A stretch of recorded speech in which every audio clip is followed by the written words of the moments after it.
Hi everyone, welcome to Glow with Grace. I hope this is working. I'm using a new camera because I've been having some issues with the other one. So let's try this one out. So today I wanted to do a video about the top 10 parenting books that have really inspired me on this journey. As some of you know, we did a massive amount of research prior to even conceiving our daughter Araya about kind of conscious parenting choices. Not necessarily wanting to do what we knew other people had done before us just because that's what they did. You know, to research, well, what are the options? What could we do? So these were the books that most inspired me, and I'm going to list them off, and also the main thing that I remember learning from them, like the thing that sticks out in my mind. I have some of them here physically with me, and some of them I don't, because there are so many babies always arriving here in Vilcabamba, Ecuador, and so I'm really often lending all my books out to different people who are also interested in conscious parenting choices. So here we go. Here's my top 10, and these are in no particular order, just the order that I wrote them down, the order that they came to my mind. So here we go. Number 1 in the list is, I hope you can see it, Eevees Kitchen by Shazzy, our dear friend Shazzy from the UK. So Eevees Kitchen is a fantastic handbook especially about nutrition for vegan and raw babies.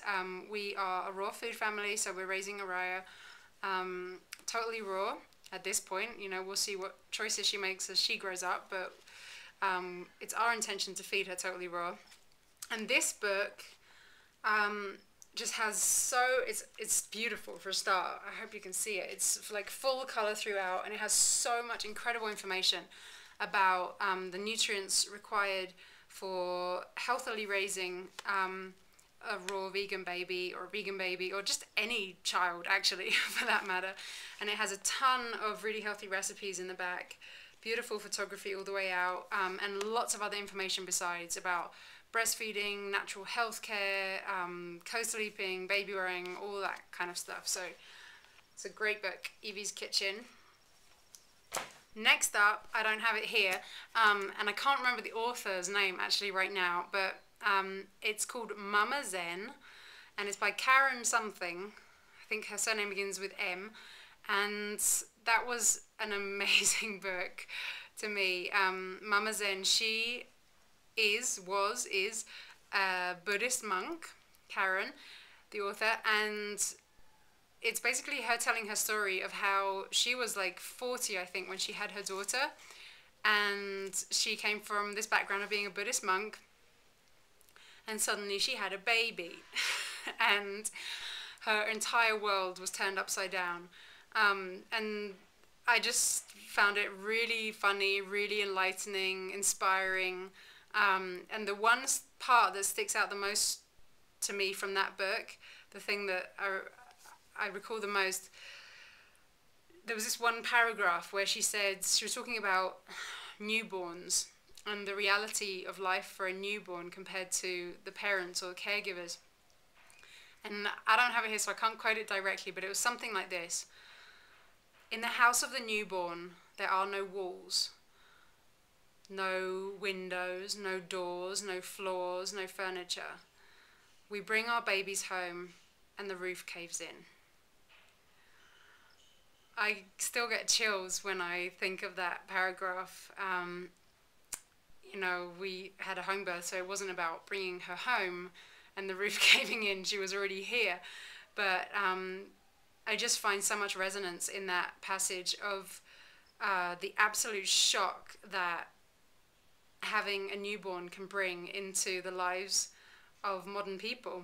You know, this primal little creature in the lives of modern people. So yeah, that's what sticks out to me from that book.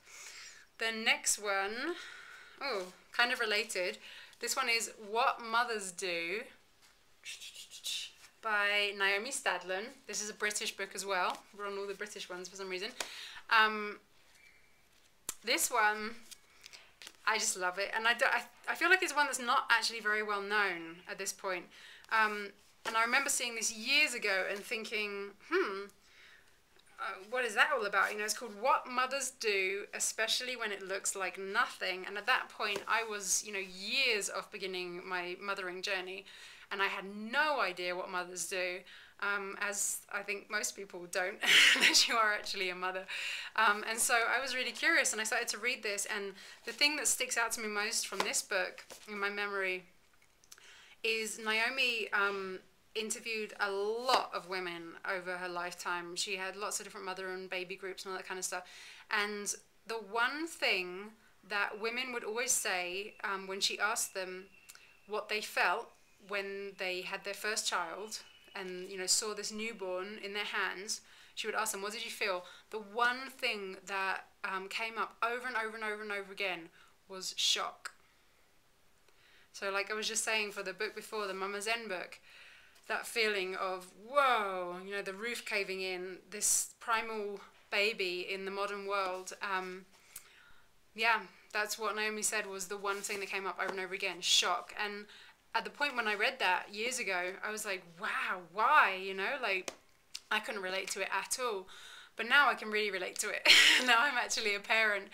And, you know, my husband, Mr. Monarch, will tell you the moment that I turned around in the bath and saw Araya for the first time, you know, when she just emerged from my body, I mean, that moment will be like etched on my memory forevermore. I turned around and I saw a baby human.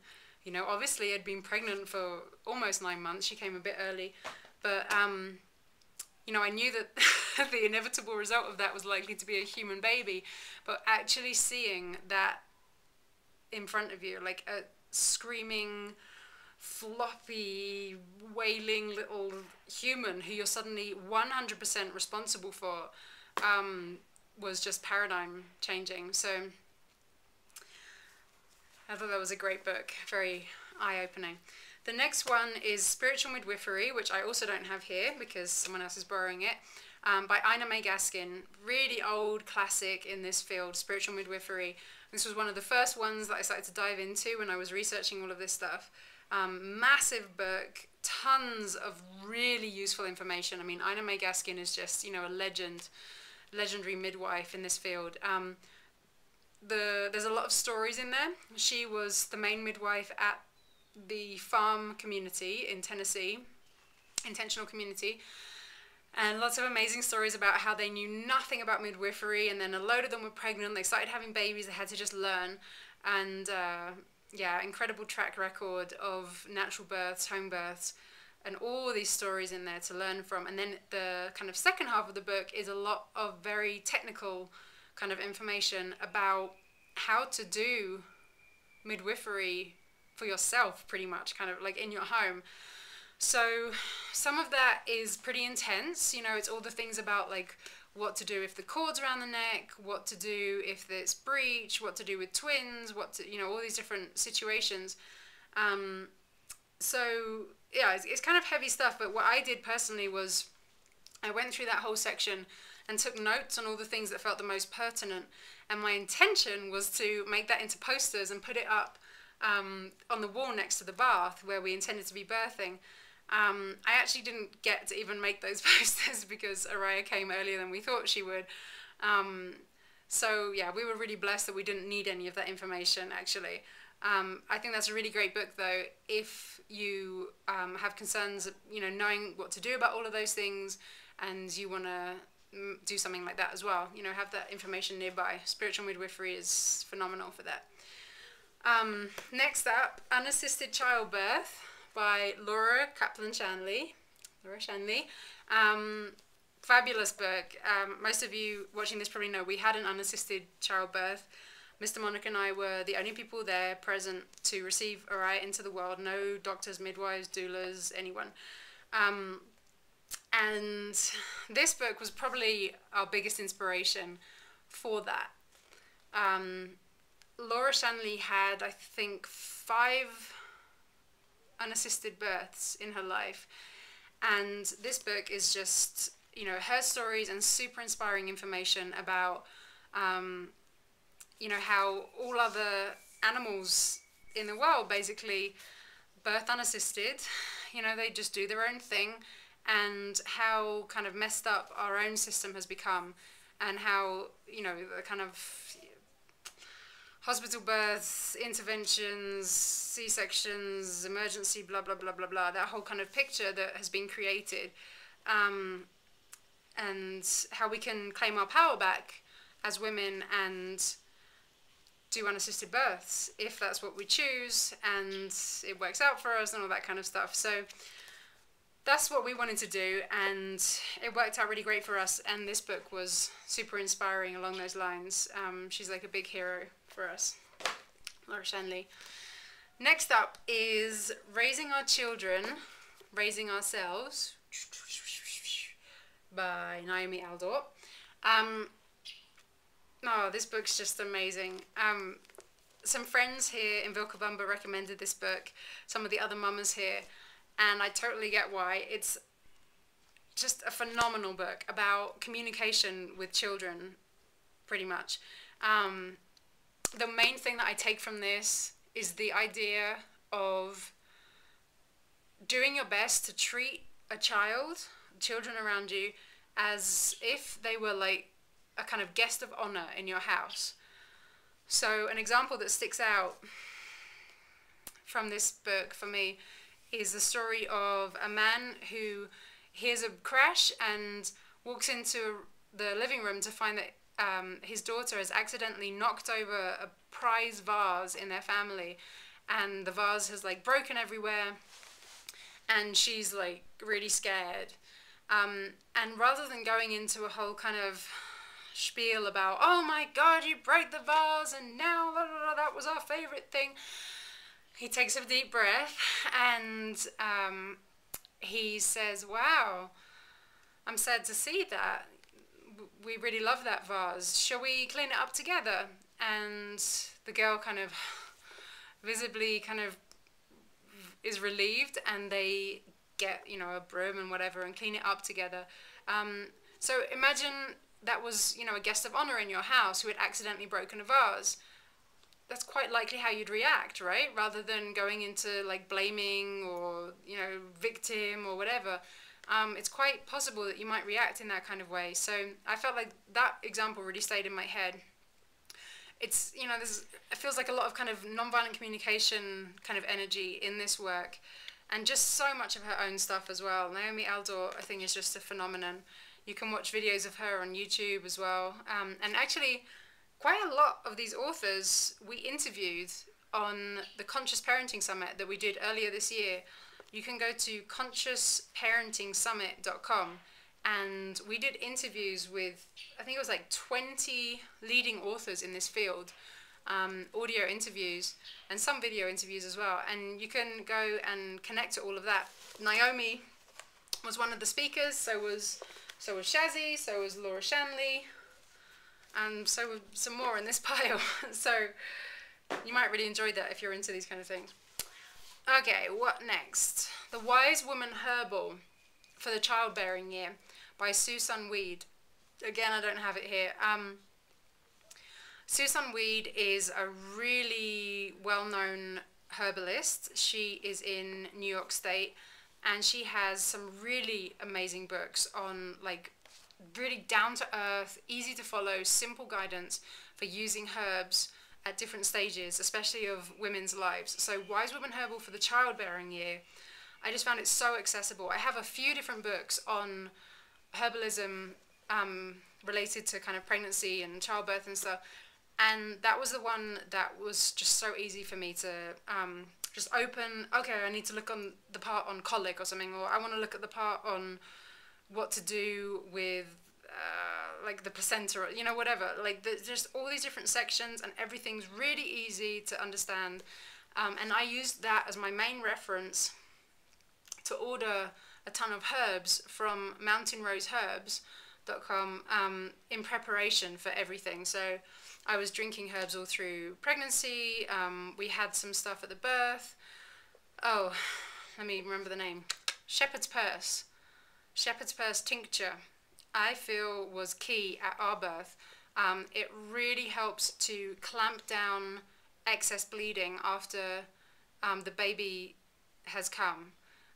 So I felt like there was a ridiculous amount of blood. You know, there was no one to kind of ask, is this normal or not? And we had no experience, so I took a lot of shepherd's purse, and I felt like it really helped. Shepherd's purse tincture. And I mean, tons of other stories about herbs, but that book to me was the greatest for that. Yeah, Why Was Woman Herbal? The next is The Happiest Baby on the Block by Harvey Karp, MD. Now, this book, to me, when I first saw it, it just looked so commercial and like not something I'd probably be interested in, but for some reason I went with it and picked it up and started to read it. And I am so grateful that I did, because it has such simple guidance on what to do to help crying babies. Basically, the idea of the 4th trimester, so the first 3 months after a baby is born. Some people call it the 4th trimester because basically you're still like, it's like you're still looking after a baby that's in the uterus, you know, a fetus, because they're so like frail and helpless and floppy. And this book gives really great guidance, 5 different things that you can do to help babies who are just like freaking out in that kind of first trimester earth side. Yeah, it's like noises that you can make and movements you can make and swaddling and all that kind of stuff. Again, really simple, but absolutely life-saving as well. Like when Araya was first here, and she, if I didn't know how to swaddle from this book, I don't know what we would have done, because she was obsessed with swaddling. I mean, she couldn't sleep unless she was swaddled. And she literally was still loving being swaddled, fully swaddled at 7 months. She was just all about the swaddling. So I'm so glad to have had this book to know how to do things like that. They have a DVD as well. I'll probably do a separate video at some point on the DVDs that we most like. Next up is Diaper Free by Ingrid Bauer. She was also in the Conscious Parenting Summit. And again, most of you watching this probably know that Araya is diaper free, nappy free. She does not use diapers, nappies, she never has. She's a year old now, and it's super easy by this point. The first few months, it was pretty, I mean, whatever, you know, we were getting covered in pee all the time. We were learning, we didn't know each other, really, so we were learning each other's rhythms. So for us, this was like our main handbook, our only handbook really, on living this kind of way. And again, full of stories and useful information all about this way of living. What stands out from this one for me is this one little story from Ingrid about they were having a party at their house, and her husband was holding their baby boy.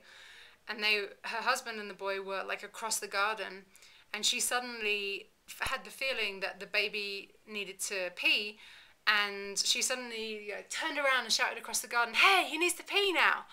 And he did, and everyone at the party was kind of like, whoa, because it's not something that's typical in our kind of societies, right? In other societies, it's absolutely normal, you know, in places in Africa, India, China, that's how babies live. But in our kind of societies, yeah, it's not very typical, and to have that kind of intuitive connection with your baby's rhythms is seen as kind of bizarre and freaky and whatever. So Diaper Free, Ingrid Bauer was great for that. Number 10, I'm going to do a little plug, shameless plug for my own book. This is A Gentle Start by me, and is available as an ebook or these printed little copies. And basically, in this book, I kind of summed up the basics of everything that I learned about conscious parenting from all of these other resources over the years. So it's kind of like an overview or a summary or something of all the different things that you could choose, rather than choosing the kind of mainstream way. It also has Araya's birth story in here, and a ton of information at the back about what we actually bought and use with this kind of lifestyle with a baby. and also resources and all kinds of stuff. So shameless plug for my own book. You can go to agentlestartbook.com or just the Raw Food World and you'll find that there. And there's actually 2 more that I want to mention, just because I found this so challenging actually to narrow this list down to 10 books, because there's so much great information out there kind of scattered between a lot of different books. So there's just 2 more I want to quickly mention. One is an old classic, The Continuum Concept, which I imagine a lot of you have probably read, by Jean Liedloff. Fascinating information about child raising in a kind of primitive tribal setting here, actually in Peru, I think she was, in the Amazon.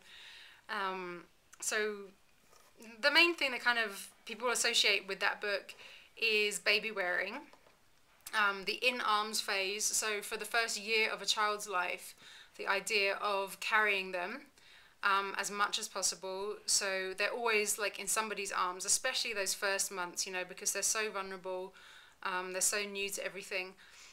And there's just incredible stories in that book, very insightful about the differences between kind of primitive child raising and the way that we tend to do things in the West.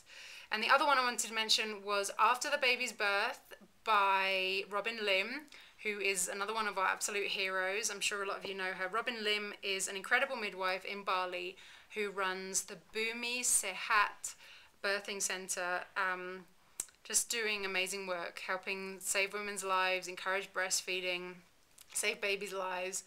And After the Baby's Birth is one of the few kind of pregnancy birthing kind of books that is about after the baby's birth. You know, it can be so easy, I feel like, for first-time parents to get really caught up in the story of the pregnancy and the birth, and to not really even think about oh my god, what actually happens when there's a baby here, like after the baby's birth, and what happens.